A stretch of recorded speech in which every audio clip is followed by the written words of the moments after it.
ఎంత వర్కౌట్ చేసినా diet important అంటారు కదా. 80% డైట్ అండ్ 20% వర్కౌట్ చెప్తారు. బట్ డైట్ థింగ్ ఏంటి? డైట్ చాలా పువర్ నేను డయట్లో అయితే చేయాలనుకుంటాను. కష్టం. 4 రోజులు చేస్తాను, 5 రోజులు మూడ్ ఉండదు. బట్ ఎలా మెయింటైన్ చేస్తాను? ఏమో అది నిజంగా అదృష్టం అనాలి. జీన్స్ మా అమ్మకి థ్యాంక్స్ చెప్పాలి. వేసుకునే జీన్స్ కదమ్మా. Okay, jeans. మా అమ్మకి మా నాన్నకి థ్యాంక్స్ చెప్పు. మీ పేరెంట్స్ కూడా అట్లా స్లిమ్ ఉంటారా? నో, మై ఫాదర్, మా నాన్నగారు కొంచెం స్లిమ్ అప్పుడు ఉండేవారు. He was maybe very healthy.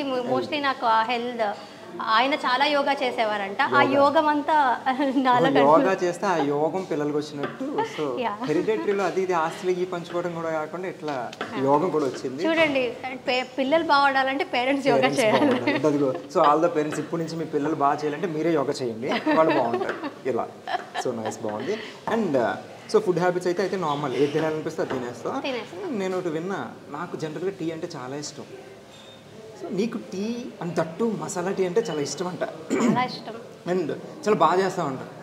So ఇప్పుడు నాకు అది చెప్పినప్పటి నుంచి నిన్ను అసలు ఫస్ట్ క్వశ్చన్ అదే అడుగుదాం అనుకున్నాను. మళ్ళీ టీల గురించి కాఫీల గురించి మాట్లాడినట్టు ప్రెషర్ అయిపోద్దని. సో అది ఆపి నేను ఇంట్రొడక్షన్ తీసుకున్నా. సో ప్లీజ్ ఇప్పుడు ఒక్కసారి ఆ రెసిపీ ఎలా అంటే, నేను బాగా చేస్తాను ఏదైనా వంట అంటే టీ ఒక్కటే. నేను వంట అంటారమ్మా ప్లీజ్, అదొక చిన్న డ్రింక్ అంతే. ఇప్పుడు వంట అంటే ఓకే, సరే సరే, ప్రాసెస్ చెప్పు నాకు ఒకసారి. అది నా స్పెషల్ అనమాట. అదంటే అంత ఈజీగా రెసిపీ చెప్పేస్తే అందరు చేసేసుకుంటారు కదా వాళ్ళు.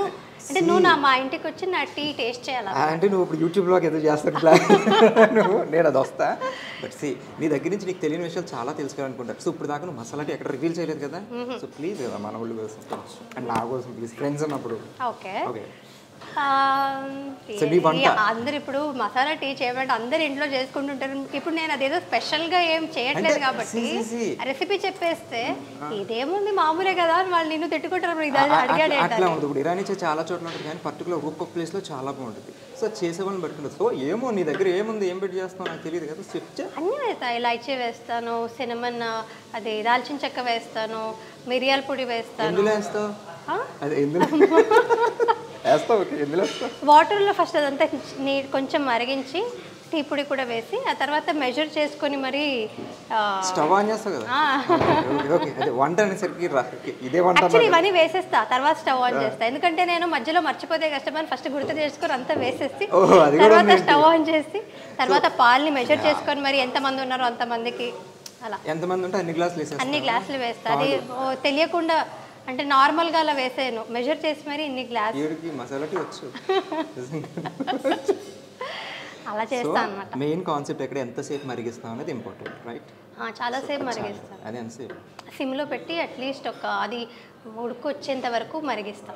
ఉడుకొచ్చేంత వరకు బాగా ఉడుకొచ్చాక ఆ తర్వాత షుగర్ వేస్తా లాస్ట్ లో. ఉడుకొస్తున్నప్పుడు అది ఇంకేం పొంగుతుంది అన్నప్పుడు షుగర్ వేస్తే, సో లాస్ట్ లో అది బాయిల్ అయిపోయి బాగా బాయిల్ అయిపోయి మొత్తం ఎప్పుడు నుంచి బయట నుంచి సూసైడ్ బయటకు వచ్చేద్దాం అనుకున్నప్పుడు పెరిగేసి తెర ఆపేస్తా. షుగర్ వేసి పెరిగేస్తంట. సో మసాలా టీలో పెరుగు నాకు అర్థమైంది, వంట వచ్చని. ఓకే ఓకే ఓకే, నోట్ చేసుకోండి. సో పెరిగిన కాన్సెప్ట్ తీసి మనం షుగర్ వేసి బ్లాక్ చేయలేకపోయాము, పెరిగేసి అది అంటే ఎందుకు పెరుగు వచ్చింది మధ్యలో నాకు అర్థం కాలేదు. బట్ మధ్యాహ్నం పెరుగుతున్నావా?